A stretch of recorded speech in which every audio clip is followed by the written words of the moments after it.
99% विवाह पंजाब में सकल अकल के आधार पर करते हैं। वर्ण व्यवस्था तो पंजाब में लुप्त ही है, संस्कार ही नहीं है। गिने चुने अब पंजाब में ब्राह्मण रह गए हैं, क्षत्रिय, जो गोत्र इत्यादि का ध्यान रखकर विवाह करते हैं। उसका कारण भी मैं जानता हूँ। गांधी जी की बलिहारी, जब देश का विभाजन हुआ, जिसको आज पाकिस्तान कहते हैं, उस समय बांग्लादेश भी पाकिस्तान ही था। वहाँ से जो पलायन करने के लिए हिंदू बाध्य हुए, वे पूरे भारत में बिखर गए।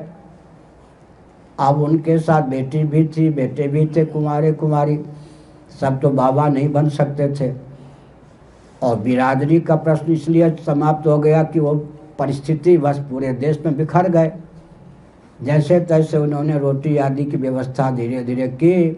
उस समय अकल और सकल के आधार पर विवाह प्रारंभ हो गया। ये गांधी जी की देन है कि भारत में वर्ण संकरता का संक्रामक रोग भारत के विभाजन से प्रारंभ हुआ। समझ गए? नहीं तो कभी कभी एक्सीडेंटल, जिसको कहते हैं, धोखे में या प्रेम के दीवाने होकर कोई ऐसा कर लेते थे।